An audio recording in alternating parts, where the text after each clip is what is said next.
In the quiet, tree-lined suburbs of Springfield, Illinois, the Thompsons seemed like the kind of couple everyone admired. Daniel Thompson was the man every neighbor trusted. Polite, dependable, a successful mechanical engineer who coached the local youth baseball team on weekends. His wife, Rebecca, was just as loved. A third-grade teacher at Jefferson Elementary, she had a warmth that could calm any child, and a smile that made people instantly comfortable. To everyone who knew them, Daniel and Rebecca were the picture of stability.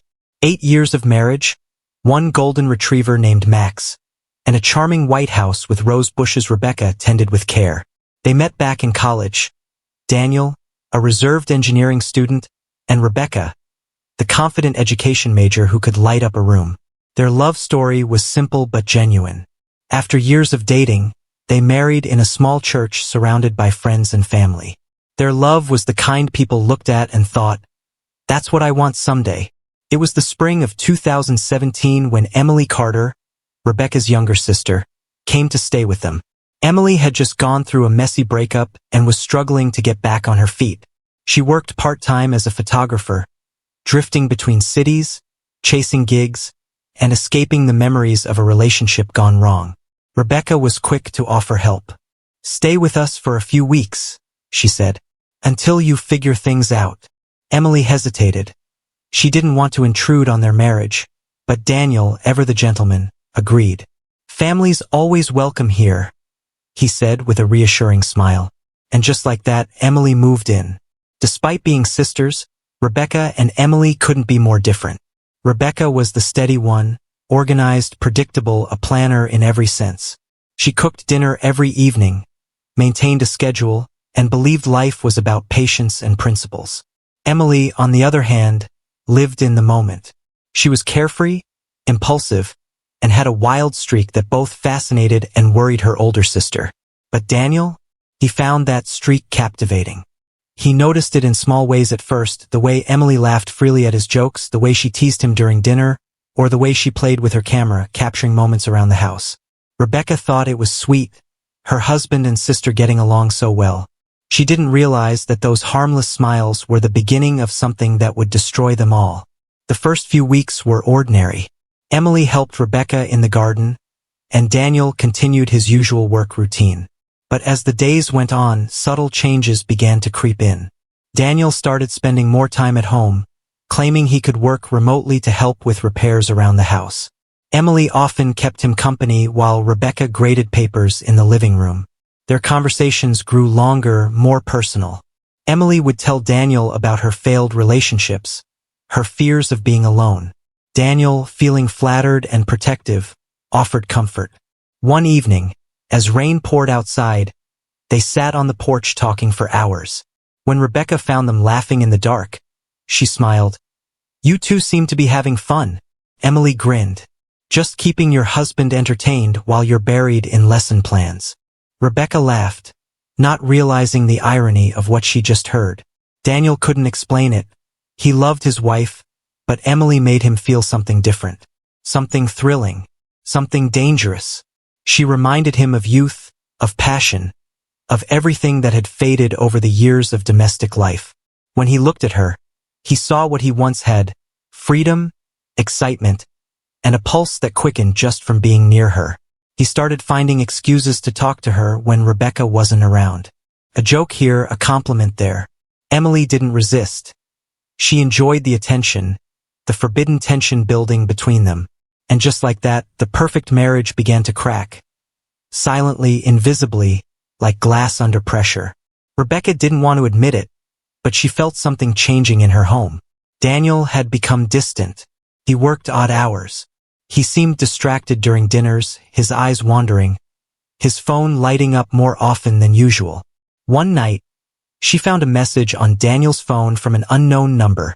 "You looked handsome today, winking face." She asked him about it, and Daniel brushed it off. "A wrong number," he said quickly, almost too quickly.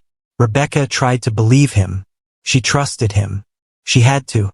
But deep down, she felt it. A storm was brewing in her marriage, and it started the day her sister walked through that door. The first spark between Daniel and Emily didn't fade. It grew stronger with every passing day. What began as playful teasing and harmless glances slowly evolved into something neither of them could ignore. Inside that peaceful Springfield home, the air became thick with unspoken tension. Rebecca, completely unaware, believed she was helping her sister rebuild her life. But in truth, Emily was slipping into a relationship that would soon destroy all three of their lives. It started one quiet evening in early June. Rebecca had gone to bed early. She had a long day at school ahead. Daniel was in the kitchen, working on his laptop, when Emily came downstairs in her pajamas, unable to sleep. "Still working?" she asked, pouring herself a glass of wine. Daniel smiled. "Trying to. But these designs aren't making much sense anymore." She laughed softly. "Maybe you're just tired. Or maybe you need a better distraction." That night, they talked until 2 a.m. about everything. Her failed relationships, his regrets about life, their shared sense of being misunderstood. As Emily leaned over to show him something on her phone, their hands brushed, a fleeting touch that felt electric. They both froze. For a few seconds, neither said a word.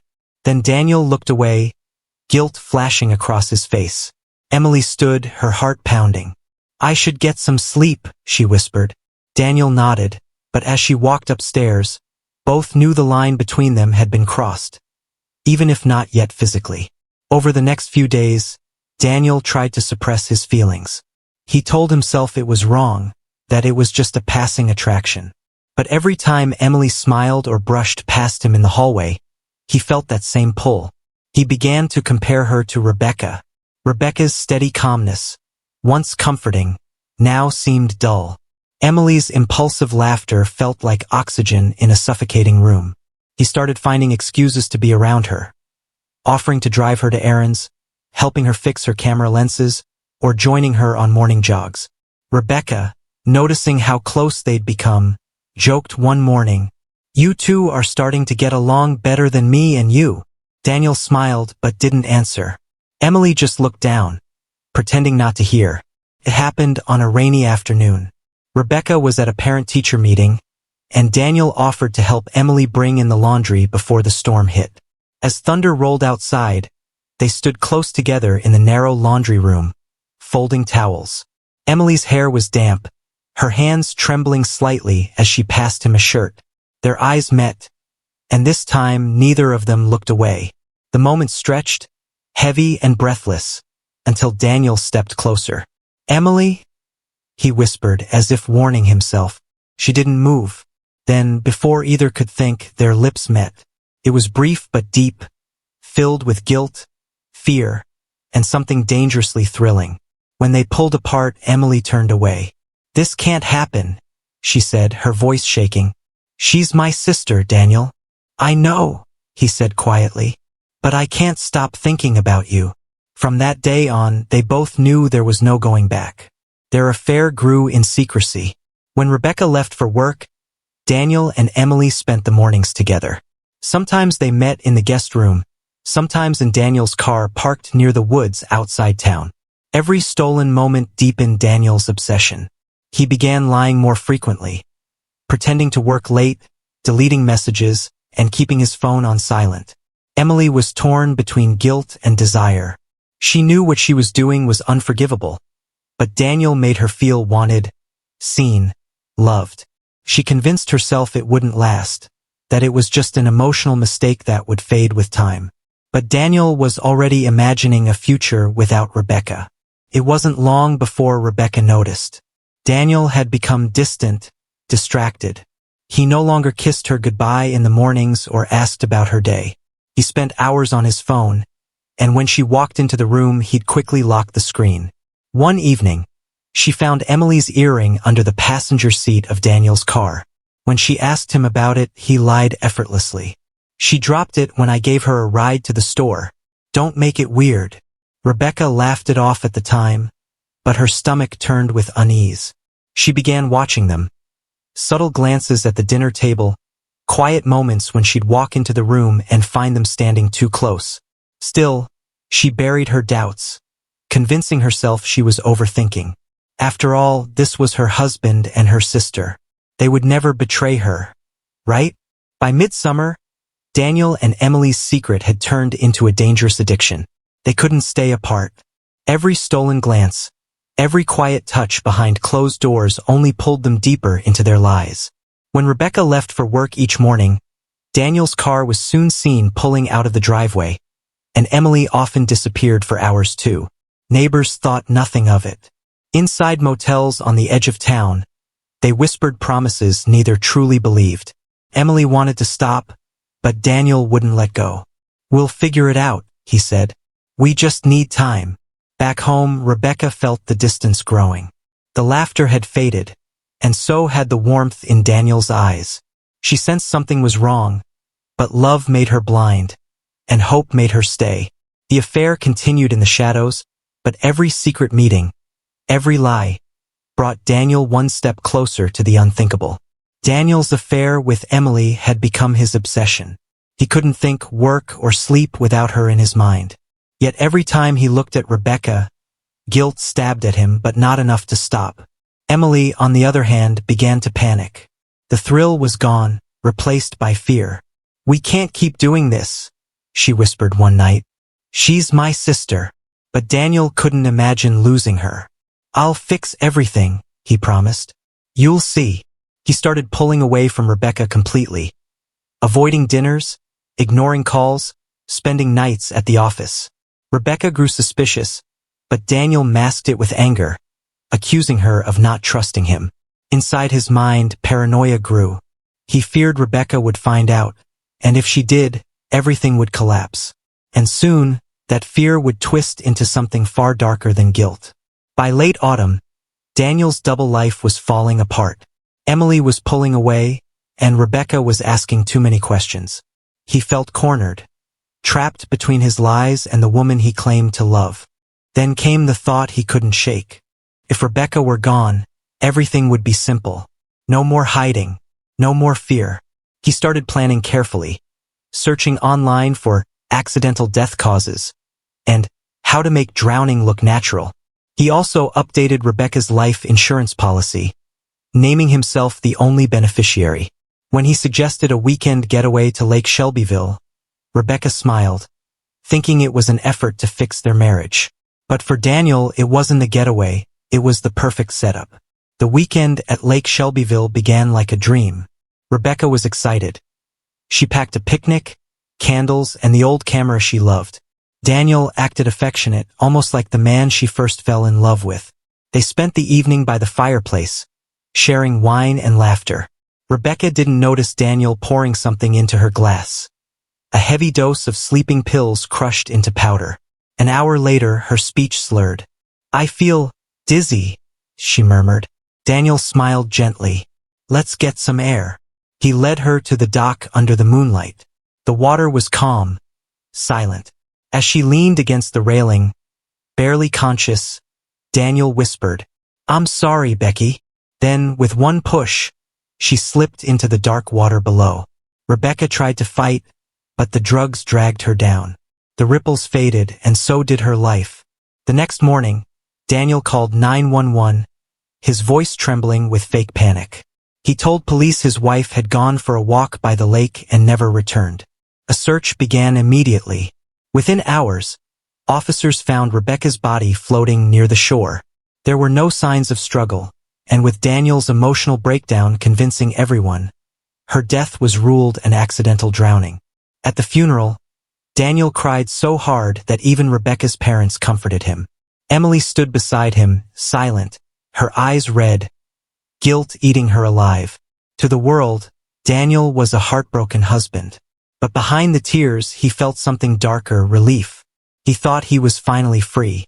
He had no idea the truth was already closing in. Weeks passed. Daniel returned to work, trying to act normal. He and Emily began seeing each other again in secret. But this time, there was no excitement, only guilt and fear. Neighbors noticed Emily's frequent visits. They whispered, "Isn't that his wife's sister?" Soon, Rebecca's best friend, Laura, started asking questions too. She remembered Rebecca's unease before the trip and decided to talk to the police. Detectives listened, and when they checked, they found something suspicious. Daniel had increased Rebecca's life insurance policy just a month before her death. That small detail was enough to reopen the case. Investigators quietly began digging. They re-examined Rebecca's autopsy report, and this time something stood out. Traces of zolpidem, a strong sleeping pill, were found in her system. It didn't match the story of an accidental drowning. Detectives searched Daniel's computer and phone. They found deleted texts between him and Emily, messages that hinted at a plan to start fresh and finally be together. Within days, Daniel was brought in for questioning. His calm demeanor cracked under pressure.